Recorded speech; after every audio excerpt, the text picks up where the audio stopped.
Here's your latest headlines with Sierra Tufts from the Wayne.com studio. Good afternoon. Thank you for joining us. It is Thursday, May 16th. Here are your late afternoon headlines. Fort Wayne police are currently on the scene of a crash on I-69 northbound. The crash is right around the 316 mile marker, kind of just right next to Parkview Regional Medical Center. The crash was called out around 3:30 this afternoon. We do know that at least 2 vehicles were involved. Let's take a live look with the INDOT TrafficWise cameras. You can see traffic is very much backed up here in the northbound lanes. It looks like they did finally get one lane open to get traffic to start moving in the northbound direction. Police are still on the scene. I do want to grab you this other camera view. You can really see that's traffic slowly making its way past this crash. Again, 2 cars involved in this crash on I-69 northbound, right near the DuPont Road exit, just north of that, right next to Parkview Regional Medical Center. Traffic slowly making its way. If you are traveling northbound anytime soon, expect delays because it is severely backed up as of right now. Again, that crash called out at 3:35. It is now 4 o'clock, so expect some delays in that direction. The Fremont Police Department arrested a man for allegedly having an explosive device. The Fremont Police Department says on Tuesday it was informed of a man wanted in Michigan that was at the Eagle One Stop gas station on Toledo Street. Police arrested Arvil Bryant Jr. He had an outstanding felony warrant in Michigan. Police say he also had a stolen handgun on him. According to police, they charged Bryant Jr. with possession of an explosive device, controlled substances, hypodermic needles, and marijuana. The case still remains under investigation, and the explosive device still does need official testing.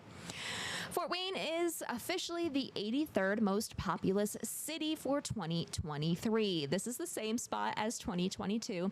Indianapolis is at the 16th spot. Now, Fort Wayne is the second most populous city in Indiana. And according to Purdue Fort Wayne, the city saw a 2% increase in population since 2020. This is the same study that also saw that population in Indianapolis is decreasing. Fort Wayne is the 22nd fastest growing city for the 100 largest cities. You can learn more about this study right now on Wayne.com.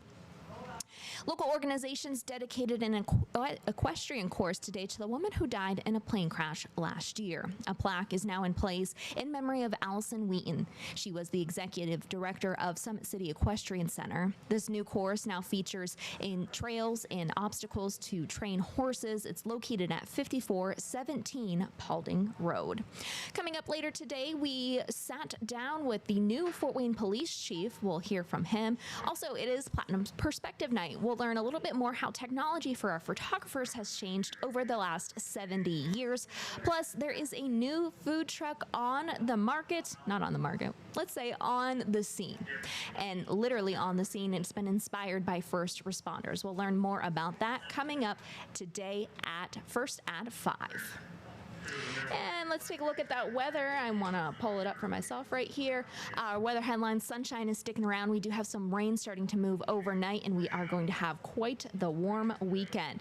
Giving you a look at Storm Tracker, you can see it's slowly starting to inch our way, and we'll get a closer look at that in just a moment. As clouds are starting to increase, we'll still see some sunshine. Some people might be seeing some pops of showers as they head out in the afternoon hours. Very light for now. Clouds are starting to increase as well. Looking at your hourly planner, we do see temperatures starting to fall a little bit once we get around 9 p.m. But for now, we're seeing temperatures in the high 70s. Then it'll drop down to the mid 70s before we see the upper 60s. Now, giving you a look at Parkview Field right now, Tin Caps are getting ready to take on the South Bend Cubs. You can see there is quite gray skies. Not as sunny as we once saw, but there is still a little bit of sunshine over there. Game starts at 7:05. It is Thirsty Thursday, so a lot of fun happening at Parkview Field. Hopefully, the Tin Caps can get the full game in and not get rained out. Now, that rain that we're going to see overnight is going to continue into the morning hours of tomorrow. Temperatures, though, will not be affected. We'll still see highs in the mid-70s to upper 70s tomorrow. That weekend, though, looking absolutely beautiful. High temperatures for Saturday in the upper 70s, lower 80s for Sunday. No chances of rain for right now, and we do see some sunshine as well. As we start the work week, temperatures remaining in the lower 80s before we see another chance to see some storms and showers on Tuesday and Wednesday. We'll be keeping an eye on that as we get closer closer. Temperatures for the rest of the week, though, as a cold front will be moving through with that system that is coming in Tuesday and Wednesday. We'll see temperatures into the lower 70s. In the meantime, we'll see you back here tomorrow morning at 8:30 a.m. and we will see you at first at 5, the news at 6, and then Nightcast at 11. Have a good evening.